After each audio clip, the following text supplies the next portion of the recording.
अस्सलाम वालेकुम। आज रोजनामे सियासत को हमारा वक्त पहुंचा है बीआरएस की तरफ से और साथ में एसएसटी बीसी मुस्लिम फ्रंट की तरफ से।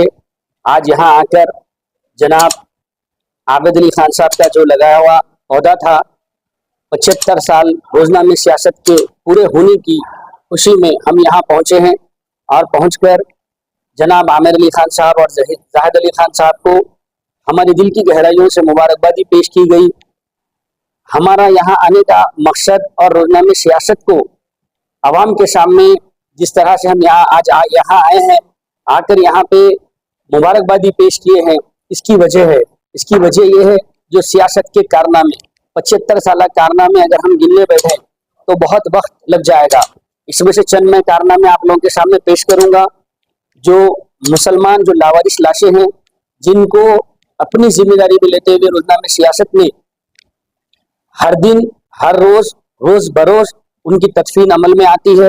साथ में जो पुलिस के लिए 2002 में जिस तरह से राइट्स हुए थे, उसके बाद मरहूम जनाब ज़हीरुद्दीन खान साहब ने ये अपनी तजवीज़ रखी और रखते हुए रोजनामे सियासत ने एक इक़दाम उठाया और पुलिस भर्ती के लिए बच्चों को ट्रेनिंग देना शुरू किया। उससे अल्हम्दुलिल्लाह हज़ारों बच्चे, हज़ारों नौजवान मुस्तफ़ीद हुए और अपनी ट्रेनिंग पूरी कर आज वो अपने जॉब पर हैं। ऐसे ही जो लड़कियां घरों में बिटियाही बैठी हैं, उनके लिए बहुत फिक्रमंद होता था रोजनामे सियासत, खास करके जाहिद अली खान साहब और हमारे ज़हीरुद्दीन अली खान साहब और आमिर अली खान साहब। उन्होंने अपना एक कोशिश करते हुए एक छोटी सी कोशिश के नाम पे दू बदू प्रोग्राम शुरू किया। अल्हम्दुलिल्लाह उसके जरिए से दू बदू प्रोग्राम का मकसद ये था कि आमने सामने रिश्ते तय हो जाए, क्योंकि रिश्तों के लिए बहुत मुश्किल हो रही थी और उसके अंदर इन्होंने अपना बढ़ चढ़ कर अपना जो है ना हिस्सा लिया। लेते हुए इतने हजारों लड़कियों की शादियां अमल में आई। अल्हम्दुलिल्लाह ऐसे ही कई कारनामे हैं। जो कपड़ा बैंक है और बच्चों को जो है ना क्वेश्चन बैंक है और हर बार उर्दू सिखाने के अपने प्रोग्राम्स हैं और कंप्यूटर ट्रेनिंग सेंटर हैं। आपको मैं गिनने बैठूं तो बहुत सारे इनके कारनामे हैं इन 75 साल के, मगर उसमें से चंद मैंने आपके सामने रखे। और ऐसे ही रोजनामे सियासत एक अखबार नहीं है, एक आवाम की, एक कौम की आवाज है। इस आवाज के लिए हम दुआ करते हैं कि आगे चलकर भी ऐसे ही रोजनामे सियासत ऐसे ही फूले फले और आगे बढ़ता रहे। शुक्रिया, अल्लाह हाफिज। 1949 को सियासत की बुनियाद डाली गई थी, या पहला जो कॉपी छापी गई थी वो 15 अगस्त 1949 था। और किसी इदारे के लिए 75 साल की जिंदगी बहुत मानेखेज होती है, और इन 75 सालों में अखबार ने क्या कुछ नहीं देखा, ये आज के अखबार में मैं समझता हूँ कि पूरे हिंदुस्तान में,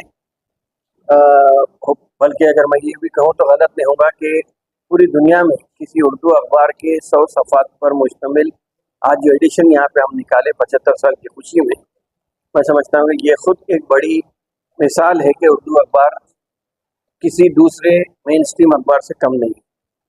तो आज मेरे को बेहद खुशी हो रही है कि एक 75 साल पहले लगाया हुआ पौधा आज एक तनावर दरख्त बन के निकला है।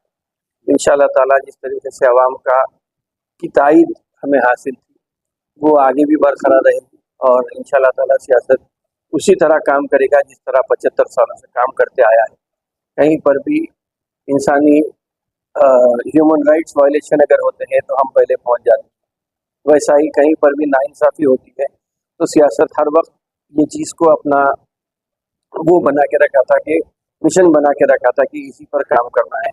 तो वो मैं समझता हूँ कि आइंदा भी, अब 75 साल तो गए, अब आइंदा भी जो रहेगा मुस्तकबिल में भी वही बरकरार रखी जाएगी।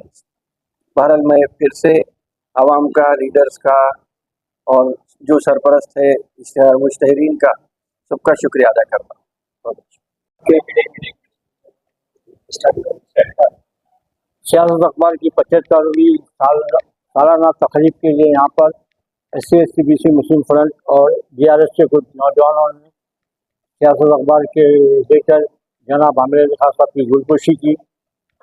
इस गुलपुशी की अहम वजह यह है कि सियासत अखबार एक अखबार ही नहीं है, बल्कि एक इनकलाब था। वो जिस वक्त मुल्क आज़ाद हुआ, आज़ादी के बाद मुसलमानों के साथ जो हालात गुजर रहे थे, उस वक्त जनाब आबिद अली खान साहब और जिगर साहब ने मिलकर मुसलमानों की आवाज़ को एक अखबार का रूप दिया, और इस तरीके से इसको अखबार का रूप दिया कि इसके जरिए से मुसलमानों में शऊर आया, इनकलाब आया, मुसलमानों में एक ऐसा जज्बा पैदा हुआ कि मुसलमान अपने हुकूक को पहचानने लगे, उसको हासिल करने की कोशिश करने लगे। और यही सियासत वफाक जो 75 साल पहले इसका आगाज़ किए थे, आज तीसरी पीढ़ी के हाथ में आ गया। ये बहुत बड़ी बात है। आबिद अली खान साहब, जिगर साहब जहाँ तक इस अखबार को ऊपर लेकर गए थे, जाहिद अली खान साहब ने उसको और ऊपर ले जाने की कोशिश की और वो कामयाब है। अब हामिद अली खान साहब के हाथ में ये अखबार है और हम उम्मीद करते हैं अब जहाँ पर ये अखबार यहाँ से और ऊपर जाएगा। शुक्रिया।